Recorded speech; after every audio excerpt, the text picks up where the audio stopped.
Surface mining. Surface mining, including strip mining, open pit mining, and mountaintop removal mining, is a broad category of mining in which soil and rock overlying the mineral deposit the overburden are removed, in contrast to underground mining, in which the overlying rock is left in place and the mineral is removed through shafts or tunnels. Surface mining began in the mid-16th century and is practiced throughout the world, although the majority of surface coal mining occurs in North America. It gained popularity throughout the 20th century, and surface mines now produce most of the coal mined in the United States. In most forms of surface mining, heavy equipment, such as earth movers, first remove the overburden. Next, large machines, such as dragline excavators or bucket wheel excavators, extract the mineral. With surface mining comes environmental and human health issues. Humans face a variety of health risks caused by mining, such as different cardiovascular diseases, food and water contaminations. The natural environment can also be associated with negative implications. Substantial habitat loss, air, noise, and water pollution are significant negative impacts caused by the side effects of surface mining. Types. There are 5 main forms of surface mining detailed below. Strip mining. Strip mining is the practice of mining a seam of mineral by first removing a long strip of overlying soil and rock the overburden. This activity is also referred to as overburden removal. It is most commonly used to mine coal and lignite-brown coal. Strip mining is only practical when the ore body to be excavated is relatively near the surface. This type of mining uses some of the largest machines on Earth, including bucket wheel excavators, which can move as much as 12,000 cubic meters of earth per hour. There are 2 forms of strip mining. The more common method is area stripping, which is used on fairly flat terrain to extract deposits over a large area. Each long strip is excavated.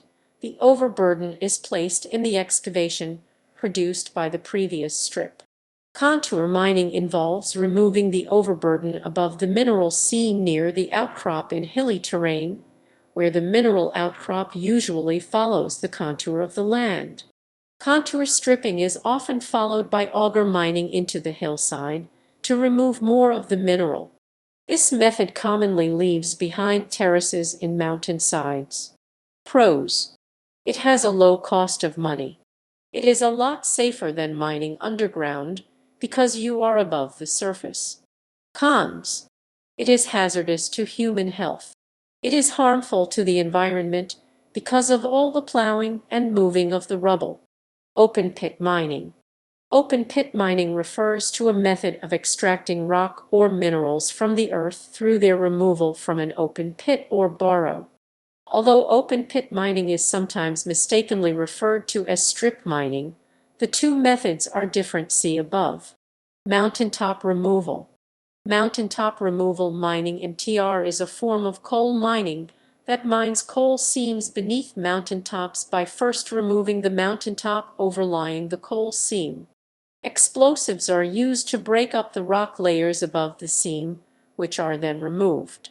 Excess mining waste or overburden is dumped by large trucks into fills in nearby hollow or valley fills.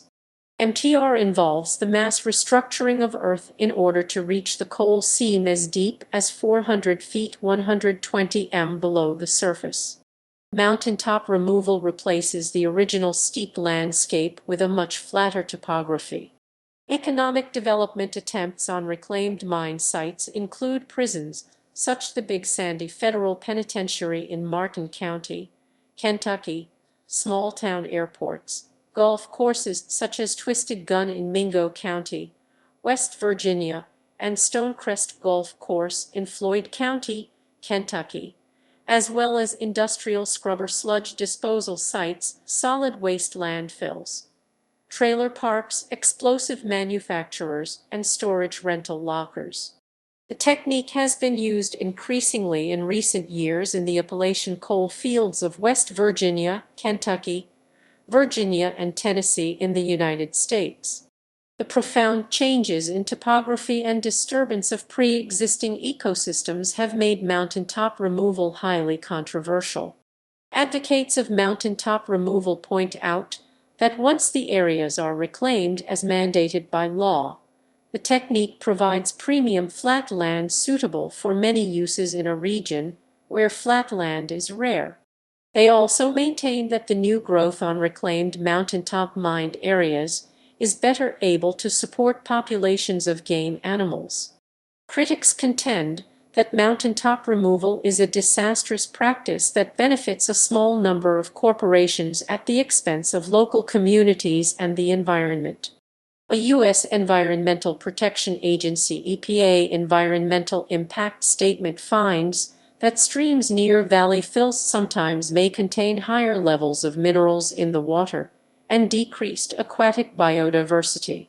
The statement also estimates that 724 miles (1165 km) of Appalachian streams were buried by valley fills from 1985 to 2001.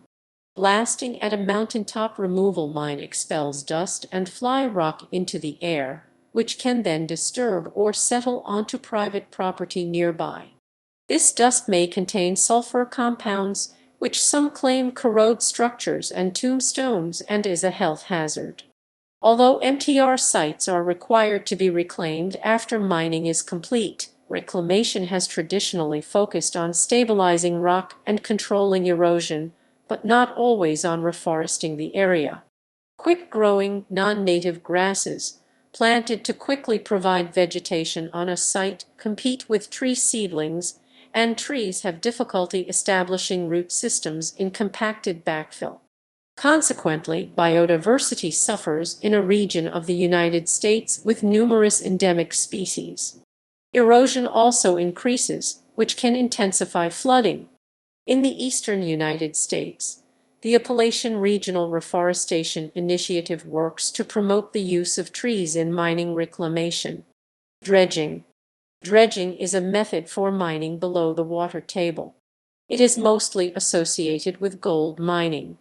Small dredges often use suction to bring the mined material up from the bottom of a water body. Historically, large-scale dredging often used a floating dredge, a barge-like vessel, which scooped material up on a conveyor belt in front, removed the desirable component on board, and returned the unwanted material via another conveyor belt in back.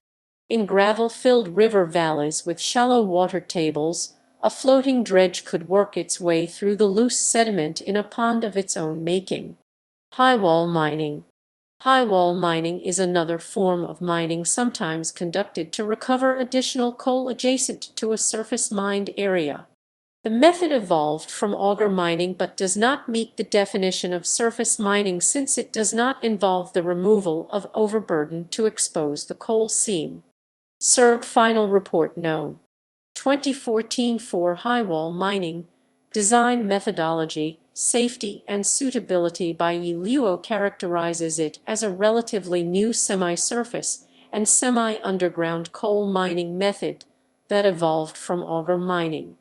In highwall mining, the coal seam is penetrated by a continuous miner propelled by a hydraulic pushbeam transfer mechanism (PTM). A typical cycle includes sumping launch pushing forward and shearing raising and lowering the cutter head boom to cut the entire height of the coal seam. As the coal recovery cycle continues, the cutter head is progressively launched into the coal seam for 19.72 feet 6.1 m.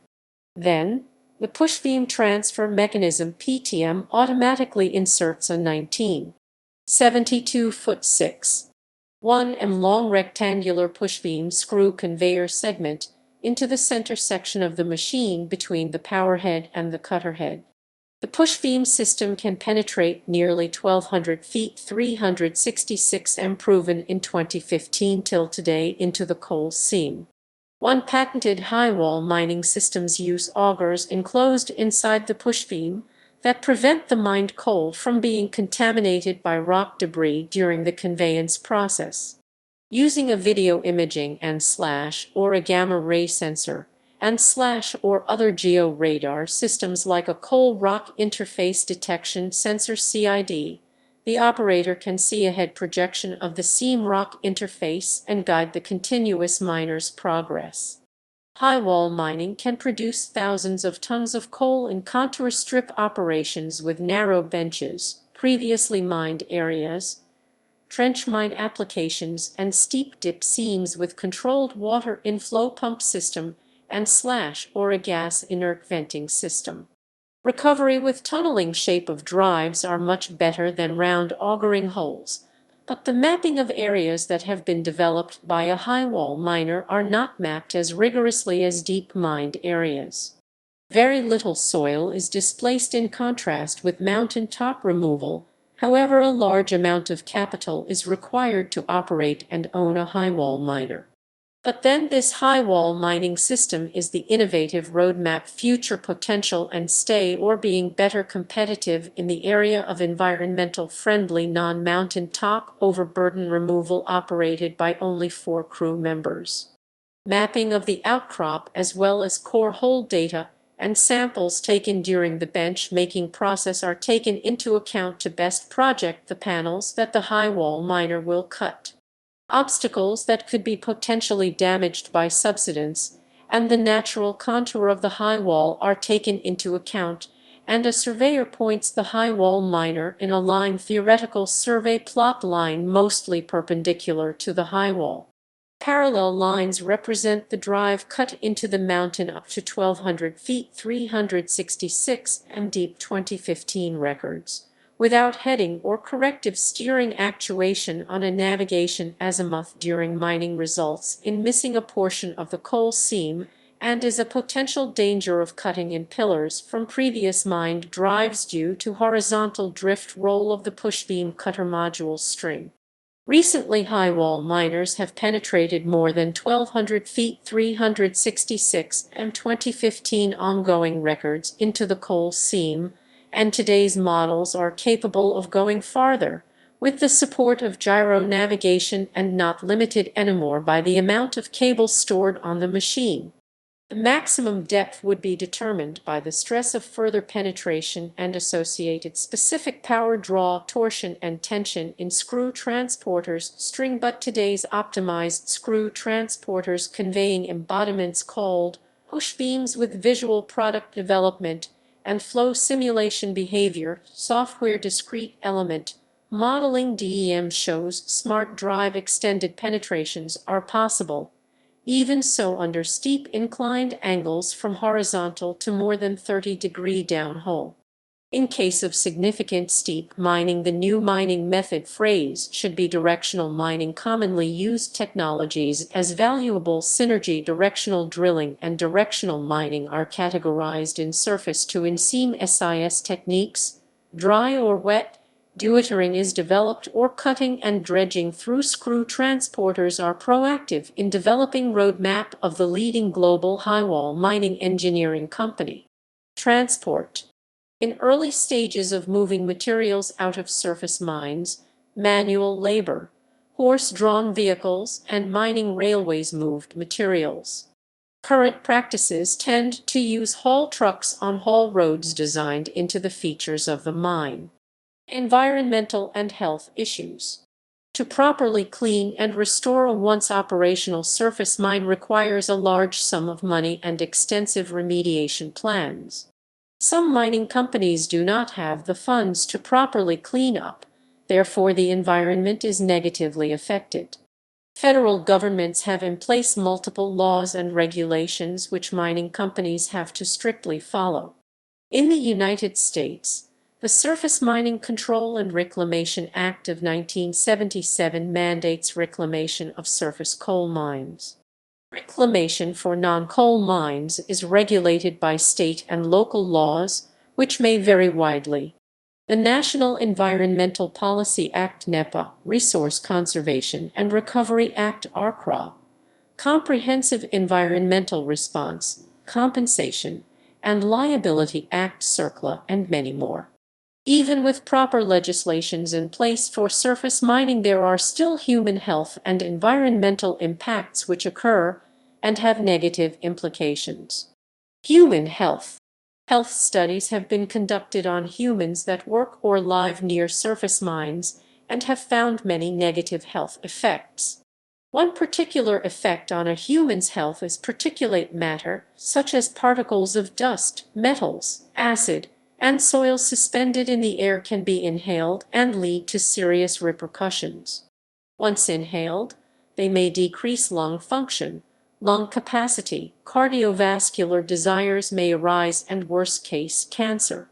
Large exposed surface areas like strip, open pit, mountaintop removal, and highwall mines contribute to extensive air pollution and suspended particulate matter. Miners that work in surface mines are at high direct risk for health complications, whereas local communities experience different effects. People who live near a surface mine can experience health effects such as cardiovascular problems, water contamination where metals or acid leach into the groundwater and contaminate agriculture. Western Virginia has large surface mining productions such as mountaintop removal, which can lead to the contamination of groundwater quality and quantity, which in turn affects the communities at the base of the Appalachian Mountains. Federal governments like Canada have specific legislation to keep the miners, communities, and the environment safe. The Environmental Code of Practice for Metal Mines Act, Metal Mining Effluent Regulations (EMR), Canadian Environmental Assessment Act, and many other laws and legislation have been implemented to help protect the health of the people. Environmental impact. Surface mining can have both a negative and positive effect on the local environment. The negative effects can be extremely destructive in soil quality, water contamination, air and noise pollution, landscape alteration, and many other negatives. The flip side is the positive ramification. With new technology, it has become easier to properly treat the local water supply and restore the local ecology, which helps rebuild the environment. Each type of surface mining has its environmental impact, which is laid out below. Strip mining. Once operations have ended, the tailings are placed back into the hole and covered up to make the site resemble the landscape before the mining operation. Topsoil may be placed over the tailing along with planting trees and other vegetation. Another method is filling in the hole with water to create an artificial lake. Large tailing piles left behind may contain heavy metals which can leach out acids such as lead and copper and enter into water systems. Open pit mining. One of the world's largest types of mine, and the size of these operations leave behind massive landscape scars, destruction to environmental habitats, and substantial cleanup cost. An open pit mine can yield an enormous quantity of waste rock. Mountaintop removal mining is very destructive. The removal of whole mountaintops leaves the landscape permanently altered. The waste rock is left on the surrounding land, filling rivers, valleys, and physically changing the landscape and affecting ecosystems. Throughout the Appalachians in states such as Kentucky and Virginia, mountaintop removal is a common mining method where whole forests are cleared and the area becomes vulnerable to possible landslides, and restoration is sometimes too difficult. Dredging is another form of surface mining where the environmental impacts are primarily found underwater. The method of extracting material from the seafloor or any water body leads to the harmful risk of marine life. Overall, the effects are far less compared to the other mining methods. The influx of sediment can bury flora and fauna, change water levels, and can alter the oxygen content. Water and noise pollution is a concern that must be monitored because marine life is very sensitive and vulnerable to drastic and harmful changes within their ecosystem. Highwall mining has a lower environmental impact than mountaintop removal because of the smaller external surface area present, but there is still negative side effects. Air and noise pollution from blasting are common environmental effects along with the large tailing piles, which can leach into waterways and numerous ecosystems.